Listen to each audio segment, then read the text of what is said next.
Good evening and welcome back to Fox 23 News at 9. I'm Zach Seminar. A lot of things have changed in the last week. A week ago at this time, we were grieving the loss of Nick Fitzgerald for the rest of the season. And little did we know an Egg Bowl loss and a lost coach would quickly follow it. But it took no time at all for Mississippi State to find and name its replacement for Dan Mullen. Today, the university introduced former Penn State offensive guru Joe Moorhead, and the new ball coach gave his outlook on the program and how he'd attack his opponents on the field next year.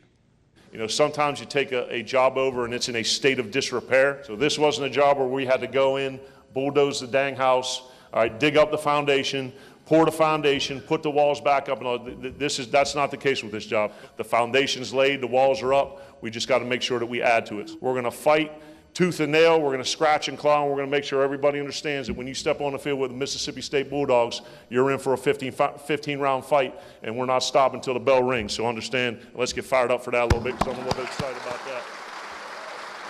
In terms of philosophies, offense, defense, and special teams, I'm going to give you one word. We are going to attack. We're going to be a team that is going to not allow the other side of the ball to dictate the tempo of the game to us. We're going to dictate what we do. To me, attitude reflects leadership. And what I want these guys to see is they're going to be a mirror image of their coaching staff, that we're going to be demanding without being demeaning, and we're going to put them in a position to be successful, and we're not going to wait. We're not going to circle the ring and wait for the bell and try to get a score on the card. We're going to go for the dang knockout punch, and that's what's going to happen in this program.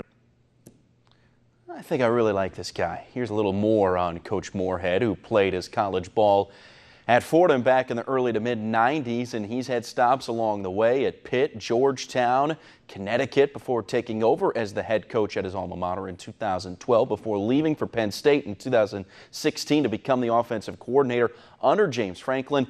Coach Moorhead is 44 years of age. The New Orleans Saints are sitting atop the NFC South with an 8-3 record, tied with the Carolina Panthers this Sunday, though. Those two teams will meet in New Orleans for a showdown with the lead in the division on the line. I'll be honest, it's really just narrowing the focus to one game and still striving to find our best game. Obviously, coming off a loss on the road, you know, we want to rally, we want to get back on the winning track, and you know, especially the scenario with the team that we're playing, you know, being a divisional opponent and same record as us, you know, both fighting for the same thing. This is a very important game. The LA Angels have acquired pitcher Jim Johnson, and the Atlanta Braves remaining $1.21 million in international bonus signing allocation for minor league lefty Justin Kelly. The deal for LA increases their chances of landing Shohei Ohtani, the highly sought-after pitcher and outfielder from Japan. Johnson had 22 saves last year for the Braves while serving as the team's closer for the first 4 months of the season. Kelly, meanwhile, whom the Braves will receive back in the deal, had a 3.53 ERA while pitching at 5 levels of the Angels' minor league system last season. He made his pro debut in 2016, and shame on the South Alabama Jaguars. The men's Southern Miss basketball team lost to them last night. The ladies get smoked by the Jags tonight. Wow. On fire. Yeah. Wow. Big.